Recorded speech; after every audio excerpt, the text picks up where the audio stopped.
Hello guys, current affairs funda में आप सभी का स्वागत है। मैं हूं आपके साथ अभिषेक शर्मा और आज की इस वीडियो सेशन में हम 16 दिसंबर तक के सभी इंपॉर्टेंट करंट अफेयर्स कवर करने वाले हैं। हमेशा की तरह आप इस वीडियो को अंत तक जरूर देखिएगा। आज भी आपको काफ़ी कुछ जानने के लिए मिलेगा। सेशन की शुरुआत हमेशा की तरह क्वेश्चन ऑफ द डे से करते हैं। इसका आंसर अभी आपको कॉमेंट बॉक्स में करना है। 2024 में सबसे कम उम्र के विश्व शतरंज चैंपियन कौन बने हैं? Who became the youngest world chess champion in 2024? तो ऑप्शंस हैं Ding Liren, D Gukesh, Ian Nepomniachtchi या आर प्रागनंदा। तो जल्दी से आप आंसर कर दीजिए, फिर हम आगे बढ़ते हैं। और इसी तरह के क्वेश्चन यदि आप प्रैक्टिस करना चाहते हैं तो हमें टेलीग्राम पर जरूर ज्वाइन करें। करंट अफेयर्स फंडा नाम से हमारा टेलीग्राम चैनल है। महत्वपूर्ण क्वेश्चन है, कराया गया क्वेश्चन है, आंसर जरूर कीजिएगा।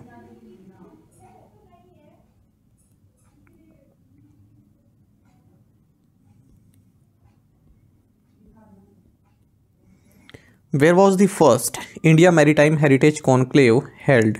प्रथम भारत समुद्री विरासत कॉन्क्लेव कहाँ आयोजित किया गया?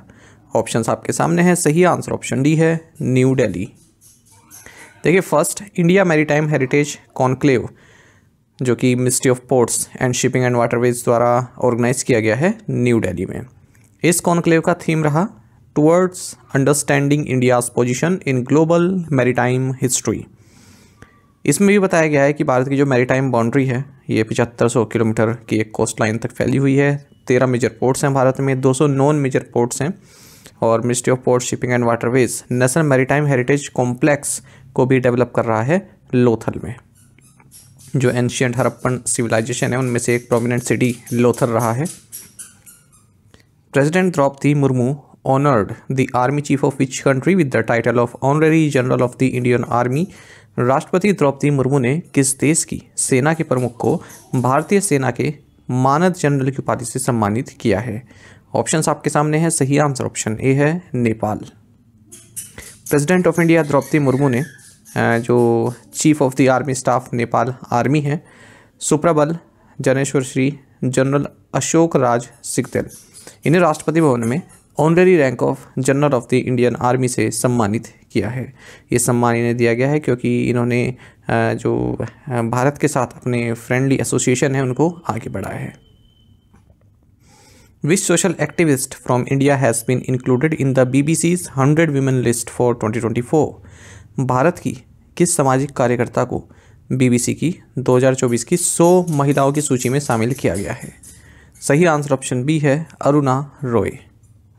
देखिए, 3 प्रोमिनेंट इंडियंस, एक तो सोशल एक्टिविस्ट अरुणा रॉय, दूसरी हैं रेसलर और पॉलिटिशियन विनेश फोगाट और तीसरी हैं फ्यूनररी राइट्स पायनियर पूजा शर्मा। इन तीनों को ही BBC list of 100 most influential and inspiring women for 2024 की लिस्ट में शामिल किया गया है। एक एक करके अगर हम देखें तो अरुणा रॉय की बात करें तो मजदूर किसान शक्ति संगठन की को फाउंडर हैं और राइट टू इन्फॉर्मेशन एक्ट के तहत ये इंफॉर्मेशन से संबंधी एक्टिविटी करती रहती हैं। पूजा शर्मा ये क्या करती हैं, जो अनक्लेम्ड डेड बॉडीज़ होती हैं, ठीक है, दिल्ली में उनका जो लास्ट राइट्स होती है वो करवाती हैं, मतलब जो अंतिम क्रिया होती है वो करवाती है। पिछले 3 साल से इस सोशल कार्य में लगी हुई हैं। फोगाट को आप जानते ही हैं, फर्स्ट इंडियन फीमेल रेसलर हैं जो ओलंपिक फाइनल में पहुंची हैं और हरियाणा असेंबली इलेक्शन में इस बार इन्होंने पार्टिसिपेट किया। जुलाना कॉन्स्टिट्यूंसी से ये जीती भी हैं कांग्रेस की कैंडिडेट के तौर पर। Centre for joint warfare studies recently signed an MOU with which organisation to enhance disaster management capabilities? संयुक्त युद्ध अध्ययन केंद्र ने हाल ही में आपदा प्रबंधन क्षमताओं को बढ़ाने के लिए किस संगठन के साथ एक समझौता ज्ञापन पर हस्ताक्षर किए हैं? सही आंसर ऑप्शन ए है, NDMA। देखिए, इंडिया की जो डिजास्टर मैनेजमेंट कैपेबिलिटीज़ है उसको बढ़ाने के लिए centre for joint warfare studies जो कि इकलौती ट्राई सर्विसेज थिंक टैंक है इंडियन आर्मी के तहत या मिनिस्ट्री ऑफ डिफेंस के तहत, इन्होंने मेमोरेंडम ऑफ अंडरस्टैंडिंग साइन किया है NDMA के साथ, नेशनल डिजास्टर मैनेजमेंट अथॉरिटी के साथ। तो इसके तहत जो क्रिटिकल चैलेंजेस होते हैं डिजास्टर मिटिगेशन में, प्रिपेयर्डनेस में, और किस तरह से एक राष्ट्र के तौर पर हम किसी कैलेमिटी को चैलेंज करें, ठीक है, तो उससे संबंधित यहाँ पर इन्होंने अपने जो विचार हैं उनको साझा किया है। एक MOU और देख लेते हैं, the investor education and protection fund authority, जो कि ministry of corporate affairs government of India के तहत आता है। इसने मेमोरेंडम ऑफ अंडरस्टैंडिंग साइन किया है association of chartered certified account के साथ to advance financial literacy, investor education and investor protection. CSC E-Governance Services India Limited signed MOU with which agency to empower 10,000 farmer producer organization with farming inputs। CSC E-Governance Services India Limited ने 10,000 किसान उत्पादक संगठनों को कृषि input के साथ सशक्त बनाने के लिए किस एजेंसी के साथ समझौते ज्ञापन पर हस्ताक्षर किए हैं? सही आंसर ऑप्शन बी है, इफको। तो एक मेमोरेंडम ऑफ अंडरस्टैंडिंग साइन किया गया है CSC E-Governance services India limited और Indian farmers fertiliser cooperative limited यानी कि इफको के बीच में, ताकि जो क्रिटिकल एग्रीकल्चर इनपुट्स हैं वो प्रोवाइड किए जा सकें FPOs को। FPO मतलब फार्मर प्रोड्यूसर ऑर्गेनाइजेशंस को। तो थी गवर्नमेंट ने 2020 में जो FPO होती हैं 10,000 फार्मर प्रोड्यूसर ऑर्गेनाइजेशन, इनके विकास के लिए एक स्कीम लॉन्च की थी जिसका मकसद था, जो ये FPO होती हैं फार्मर प्रोड्यूसर ऑर्गेनाइजेशन, तो इनके जरिए जो किसान हैं उनको फर्टिलाइज़र और सीड इक्विपमेंट ये आसानी से प्राप्त हो सके। इवन ये अपना जो सर्विस सेंटर है, नेशनल जो अपना सर्विस सेंटर है उसको ये ओपन कर सकते हैं, ठीक है, ताकि इनके लिए एक रोज़गार का माध्यम भी वो बन सके। तो जो भी एग्रीकल्चर इनपुट का मतलब ये हुआ कि सीड्स, इक्विपमेंट्स, फर्टिलाइजर्स इन्हें आसानी से प्राप्त हो सकें इफको के जरिए। Doordarshan has announced as official broadcast partner for which sports league for the 2024-25 season. Doordarshan ने 2024-25 सीजन के लिए किस खेल लीग के लिए आधिकारिक प्रसारण भागीदार की घोषणा की है? सही आंसर ऑप्शन सी है, हॉकी इंडिया लीग। तो इंडिया का जो नेशनल ब्रॉडकास्टर है दूरदर्शन, ये ब्रॉडकास्टिंग पार्टनर रहेगा अपकमिंग हॉकी इंडिया लीग 2024-25 के लिए। दूरदर्शन ने इसके लिए हॉकी इंडिया लीग के साथ पार्टनरशिप भी की है। ये जो लीग है 28 दिसंबर से शुरू होगी, 2 जगह खेली जाएगी, एक तो रांची झारखंड में और राउरकेला उड़ीसा में। अच्छा, ये बिरसा मुंडा हॉकी स्टेडियम राउरकेला उड़ीसा में, याद रखिएगा। What is the total external debt of India in 2023 as reported by the world bank international debt report. विश्व बैंक अंतर्राष्ट्रीय ऋण रिपोर्ट के अनुसार 2023 में भारत का कुल विदेशी ऋण कितना है? सही आंसर ऑप्शन बी है, 646.79 बिलियन $। इंडिया का जो टोटल एक्सटर्नल डेट है ये 31 बिलियन $, बढ़कर 646.79 बिलियन $, पहुंच चुका है 2023 में। ऐसा world bank international debt report ने कहा है। जो इंटरेस्ट पेमेंट है ये भी बढ़ चुका है, जहां 2022 में ये 15.08 बिलियन $, था, वहीं ये 2023 में 22.54 बिलियन $, हो गया है। जो लॉन्ग टर्म डेट स्टॉक्स हैं ये भी 7% की वृद्धि के साथ 498 बिलियन $, पहुंच चुके हैं 2023 में। जो शॉर्ट टर्म डेट स्टॉक्स हैं इनमें डिक्लाइन देखने को मिला है और ये 2023 में 126.32 बिलियन $, रहे हैं। External debt stock as a percentage of exports ये 80% था, वहीं डेट सर्विसिंग ये 10% था एक्सपोर्ट का। नेट डेट इनफ्लोस ये 33.42 बिलियन $, रहा है, वहीं नेट इक्विटी इनफ्लो 46.94 बिलियन $, रहा है 2023 में। इस यहाँ से भी क्वेश्चन पूछ लेते हैं इस तरह के डेटा से ना, बैंक एग्जाम में केवल। Who has been elected as the secretary general of the fencing confederation of India of Asia. Fencing confederation of Asia के महासचिव के रूप में किसे चुना गया है? ऑप्शंस आपके सामने हैं, सही आंसर ऑप्शन बी है, राजीव मेहता। देखिए राजीव मेहता, इन्हें सेक्रेटरी जनरल चुना गया है फेंसिंग कॉन्फेडरेशन ऑफ एशिया का, FCA का, और मेहता फिलहाल सेक्रेटरी जनरल हैं फेंसिंग एसोसिएशन ऑफ इंडिया के, और फर्स्ट इंडियन बन गए हैं जो fencing confederation of India Asia के सेक्रेटरी जनरल बनाए गए हैं। What is Merriam Webster's word of the year for 2024 के लिए मरियम वेबस्टर का वर्ष का सर्वश्रेष्ठ शब्द क्या है? सही आंसर ऑप्शन बी है, पोलराइजेशन। देखिए मरियम वेबस्टर डिक्शनरी है, काफ़ी अच्छी डिक्शनरी है, और इसने पोलराइजेशन को 2024 word of the year choose किया है। तो पोलराइजेशन को ये कुछ इस तरह डिफाइन करता है, as a division into 2 very different extremes where opinions, beliefs और interest are no longer in the middle but are instead at opposition ends. Polarisation आप जानते ही हैं, जैसे भारत में आप देखते हैं पोलराइज होता है वोटर्स का जाति के आधार पर, धर्म के आधार पर, ठीक है, सेक्स के आधार पर। आप कोई स्कीम ऐसे लॉन्च कर देते हैं तो उसमें भी पोलराइजेशन आपको देखने को मिलता है। आप कोई धार्मिक घोषणा कर देते हैं तब पोलराइजेशन देखने को मिलता है। ठीक है, मतलब एक ग्रुप एक साइड और दूसरे ग्रुप एक साइड, बिल्कुल एक्सट्रीम एंड पर विचारों के साथ, तो उसको पोलराइजेशन बोलते हैं। कुछ रिवाइज कर लेते हैं वर्ड्स ऑफ द ईयर 2024 जो अलग अलग डिक्शनरीज़ ने घोषित किए हैं या फिर जो मैगजीन है उन्होंने घोषित किए हैं। ब्रेन रॉट ऑक्सफोर्ड डिक्शनरी ने, मैनिफेस्ट कैम्ब्रिज डिक्शनरी ने, ब्रैट कॉलिंस डिक्शनरी ने, कैकिस्टोक्रेसी ये द इकोनॉमिस्ट ने। तो ये सब आपको कराए गए हैं। ठीक है, रिवाइज आपका यहाँ पर हो गया है। What was the reason behind the impeachment of South Korean president Yoon Suk Yol? दक्षिण कोरिया के राष्ट्रपति यून सुक योल पर महाभियोग चलाने के पीछे का क्या कारण था? सही आंसर ऑप्शन डी है, a short lived martial law declaration. देखिए, साउथ कोरिया की पार्लियामेंट ने जो है वोट किया है जिसके तहत प्रेसिडेंट यून सुक योल को इम्पीच किया जाएगा, क्योंकि इन्होंने मार्शल लॉ डिक्लेयर किया था इस महीने। ठीक है, और जो यून की प्रेसिडेंशियल पावर्स हैं और जो ड्यूटीज़ हैं उनको सस्पेंड किया जाएगा। और ये जो कॉपीज़ हैं इस डॉक्यूमेंट की, इम्पीचमेंट डॉक्यूमेंट की, ये इनको डिलीवर की जाएंगी और कॉन्स्टिट्यूशनल कोर्ट के पास भेजी जाएंगी। अब कोर्ट के पास 180 दिन है, वो डिटरमाइन करेगा कि यून को डिसमिस करना चाहिए प्रेसिडेंट के तौर पर या फिर उनकी जो पावर्स हैं उनको रिस्टोर कर देना चाहिए। साउथ कोरिया की बात करते हैं, कैपिटल सियोल है, करेंसी है साउथ कोरियन वॉन।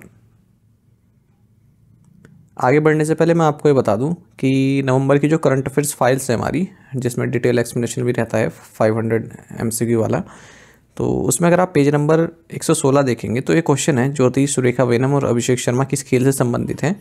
तो यहाँ पर ऑप्शन में ना गलती से शूटिंग लिखा गया है। ठीक है, इसको आप करेक्ट कर लीजिएगा। बल्कि अगर आप ये डिटेल वाला देखते हैं, ठीक है, यहाँ पर ऑप्शन आपका सही बी होगा, आर्चरी। अगर आप डिटेल इसका एक्सप्लेनेशन देखेंगे तो उसमें सही है ना, वहाँ पर आर्चरी लिखा हुआ है, पर यहाँ पर बाय मिस्टेक मेरे द्वारा शूटिंग लिख दिया गया। तो वैसे तो आपको तब इतने समझदार है कि इस चीज़ को आप डिटेल जब एक्सप्लेनेशन देखा होगा तो आप समझ गए होंगे कि गलती से शूटिंग यहाँ पर लिखा गया है। ठीक है, डिटेल एक्सप्लेनेशन में सही है पहले से ही। Switzerland has decided to suspend the MFN treatment for India. What is the full form of MFN? Switzerland ने भारत के लिए MFN को निलंबित करने का फैसला लिया है। MFN का फुल फॉर्म क्या है? सही आंसर ऑप्शन बी है, मोस्ट फेवर्ड नेशन। देखिए, स्विट्जरलैंड ने अनाउंस किया है कि ये जो भारत को इसने मोस्ट फेवर्ड नेशन का दर्जा दिया हुआ है उसको ये सस्पेंड करता है। ठीक है, जो भारत के साथ इसकी डबल टैक्स अवॉइडेंस एग्रीमेंट है उसके तहत मोस्ट फेवर्ड नेशन का जो क्लॉज है उसको सस्पेंड करता है। 1 जनवरी 2025 से ये इफेक्टिव होगा। अच्छा, ये सुप्रीम कोर्ट की एक रूलिंग थी, हमारे यहाँ की सुप्रीम कोर्ट की रूलिंग, उसके हिसाब से स्विट्जरलैंड ने ऐसे किया है क्योंकि सुप्रीम कोर्ट ने ये कहा था कि अगर पहले मैं आपको ये बता दूं कि मोस्ट फेवर्ड नेशन का मतलब क्या होता है। ठीक है, मोस्ट फेवर्ड नेशन का मतलब होता है एक तरह का इंटरनेशनल ट्रेड एग्रीमेंट होता है। यानी कि अगर एक कंट्री किसी कंट्री के लिए टैरिफ या फिर टैक्सेस में कटौती करती है तो वो और कंट्रीज़ के लिए भी ऐसा करेगी, ऑटोमेटिकली अप्लाई हो जाता है। ठीक है, तो अगर मान लीजिए स्विट्ज़रलैंड है तो स्विट्ज़रलैंड ने सिंगापुर के लिए टैरिफ कट किए, टैरिफ्स वगैरह टैक्स वगैरह कट किए, तो वो इक्वली एप्लीकेबल हो जाएंगे भारत के लिए भी।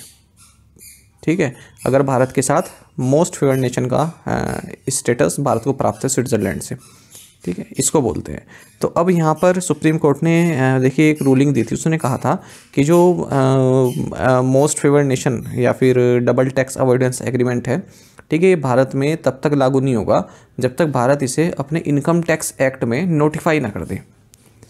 आ रही है बात समझ में कि भारत इसका फ़ायदा तब तक नहीं मिल सकता भारत को जब तक इनकम टैक्स एक्ट में भारत इसको नोटिफाई ना कर दे। भारत ने नोटिफाई नहीं किया है, तो इसलिए स्विट्ज़रलैंड ने कहा है कि हम इसे फ़िलहाल सस्पेंड कर दे रहे हैं अपने मोस्ट फेवर्ड नेशन टैग को, क्योंकि इसका यूज़ तो नहीं रहा यहाँ पर। अच्छा, यहाँ पर देखिए आप, essentially it ensures that any trade concessions, reduction in tariffs और preferential treatment given to one country are automatically extended to all other countries with MFN status. अरे बापू बात समझ में। अच्छा, अगर the country losing MFN status will likely face higher tariffs और less favourable trade condition, this could make its exports more expensive and less competitive in the market of the country withdrawing the MFN status. तो अब अगर हम यहाँ से export करते हैं Switzerland में कुछ, तो वह एक्सपेंसिव हो जाएगा और उनके मार्केट में लेस कम्पिटिटिव भी हमारा माल रहेगा। टू द पॉइंट क्वेश्चन उनके आंसर देख लेते हैं। The city of Aleppo is in which country? Syria. What is the sanction number of जजेस in supreme court? 34। The Aleppo mindfulness city project is between India and which country? Bhutan. Who won the Hero World Challenge title golf tournament, retaining the world #1 sport? Scotty Scheffler. Defense Minister Rajnath Singh attended the commissioning of which stealth guided missile in Kaliningrad, Russia? Answer is INS Tusin. तो आप में से कई students ने पांचों questions के answer सही दिए हैं। इस तरह से आप पार्टिसिपेट करते रहिए।